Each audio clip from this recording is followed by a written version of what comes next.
Recently, Pando Daily writer David Sirota wrote a piece exposing what is exactly happening at PBS. They had this series called The Pension Peril, where they seem very, very critical about pensions for public employees.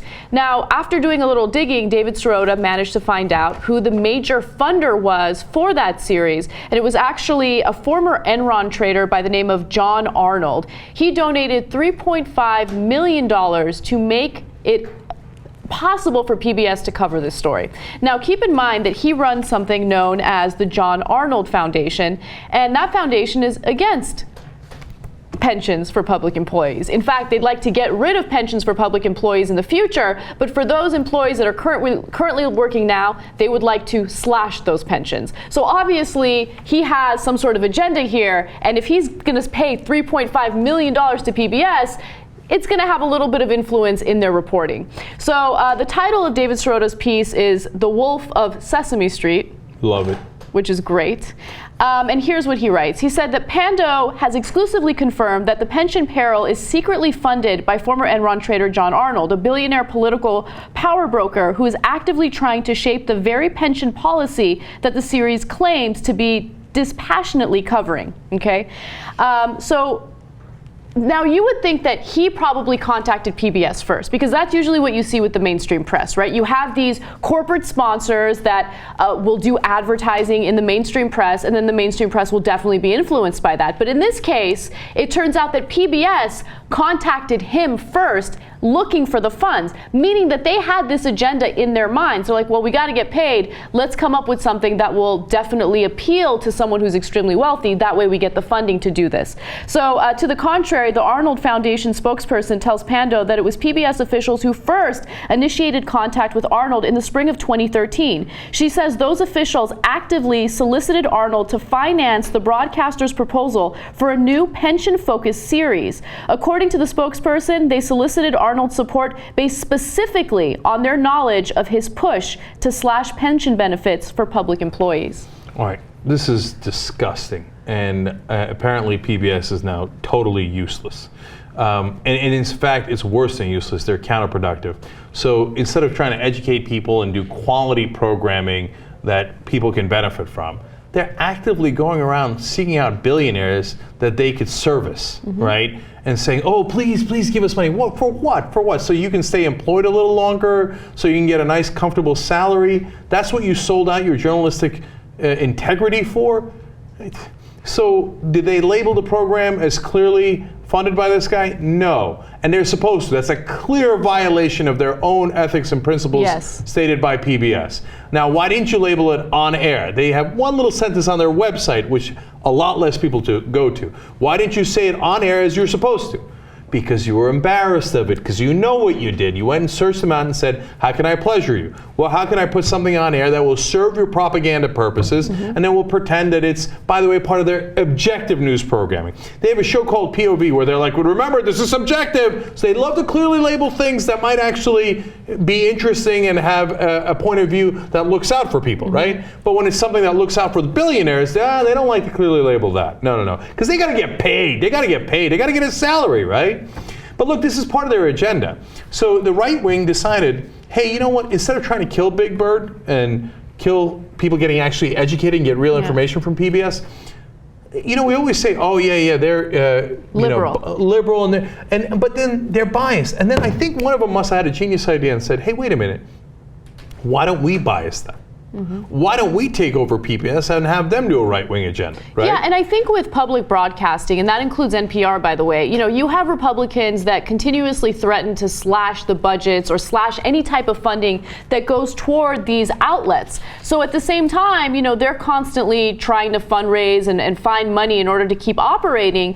And at the same time, you have these millionaires and billionaires that will gladly give your outlet money if you do their bidding, if you push their agenda. And in this case, that's exactly what happened. So some might argue, well, okay, maybe, and this is a ridiculous argument. I know that the majority of you don't believe this, but some might argue, well, just because they're funded by this millionaire doesn't mean that they're going to be influenced in their reporting. PBS is going to have some integrity, right?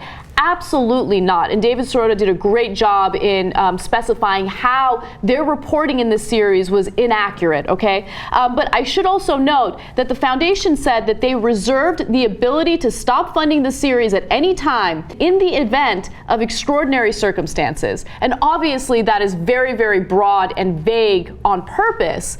So that way, if they are reporting something that they don't like, well, all of a sudden we're going to pull the money out of this. Now, PBS already has a number of direct violations of their own code because they didn't properly label this, and they're not supposed to do the agenda of a group like this. You know, technically they say, oh, even if you're doing cancer research, if we take money from a cancer research thing and we do an anti-cancer thing, we're not allowed to do that. In this case, this is a gross violation of that. You're taking $3.5 million and doing exactly what that group wants you to do, and you're keeping it secret.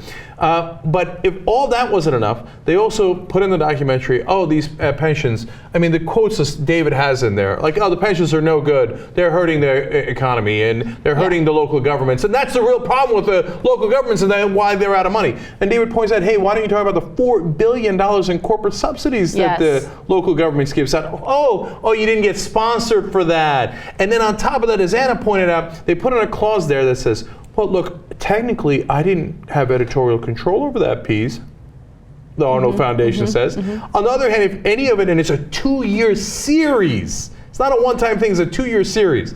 At any time, if you put something on there that we don't like, well, will you look at that? That's an extraordinary circumstance. You now lose your money. Yes. And the one thing those guys working for PBS at this point, their management want is money, money, money, money, money. Okay? So. And, you know, it's unfortunate because PBS and NPR, they've both been labeled as progressively biased news outlets, and as a result, a lot of them are trying to overcompensate for it. You know, like they want to seem as though they're not biased, and in the process of doing so, they've moved so far to the right that their reporting is now extremely biased. No, see, that's the thing. I think that's exactly how it started, Anna. But now I think, no, it's just a total takeover of PBS by the right wing. I'm not the one saying it. A former FCC official said to the Washington Post, he said, Corporation for Public Broadcasting became, quote, engaged in a systemic effort not to just sanitize the truth, but to impose a right-wing agenda on PBS, okay? So this is a concerted effort. Now, the results of that, you have this. You have Alex Gibney did a terrific documentary on Park Avenue. It's a particular building on Park Avenue that the Koch brothers happen to live in. Koch brothers give a lot of money to PBS. They're part of the takeover, right? So they didn't like that. And they put a ton of pressure on them and threatened to withhold further money from PBS. And so PBS was very tentative about how they put that on. And then they did something extraordinary. Chuck Schumer, a Democratic congressman, senator, was also criticizing that. He's the biggest sellout to Wall Street there is. So they let Chuck Schumer and David Koch do, after the documentary, just go on the air and say whatever they wanted. Oh, this documentary is full of crap. By the way, they hadn't even watched the documentary, okay? And say like, oh yeah, this is absolutely outrageous and we're the best and they're the worst. Okay. That's never done after any documentary. And there was nothing wrong with the documentary. It got vetted. All the things in the documentary are true because they went through a really rigorous vetting process. But they got to put the propaganda at the end of it anyway, right? And then on top of that, there was going to be another documentary on the Koch brothers. It got spiked, killed. Oh, no, the Koch brothers might not give us money anymore. And then, let me read a bunch of the new series that they have at PBS. The Free Market series. Gee, I wonder where this is going. It celebrates right-wing icons like Steve Forbes, Cato scholar John Allison, author Ayn Rand. Okay, so all right, it's founded by of course, the John Templeton Foundation, another right-wing conservative organization, gives PBS money, gets them bowing down to Ayn Rand. Okay, but that's just but those are intellectuals and millionaires, billionaires. Okay, how about more unintended consequences? This is something that's going on at PBS. Unintended consequences. The evils of the welfare system. It's unbelievable. Come on. Money and morality. You know what that series is about? How moral it is to be greedy and have more and more money. I mean, this is it's like they've become a parody of themselves. This is unbelievable. And the list goes on and on. Back in 2002, they had an economic series that was funded by Enron that wound up promoting Enron. Huh, well, you look at that. Shocking. Interesting. Shocking. Yes. Same thing about Dow Chemical. Conveniently promoted Dow's business interests. So this has gone from public broadcasting to the exact opposite. It's to trick the public through right-wing propaganda. They went to go take over the institution with their money, and they did it. There's still good programming on PBS, and I feel sick about the people working on those shows who have now been totally discredited because of the actions of PBS's money-hungry, unethical management, right? But the genius of it is that since it's in between those shows, they've earned people's trust. And through all those decades of good programming, they earned people's trust, only to betray it now at the end. And so they think, well, one, PBS is trustworthy, and if they tell me the pensions are the real problems, I guess it must be the real problems. And then number two, I've been told by the conservatives that PBS is the liberal media. And if the liberal media is telling me pensions and welfare are the problem, pensions and the welfare must really be the problem. Yeah.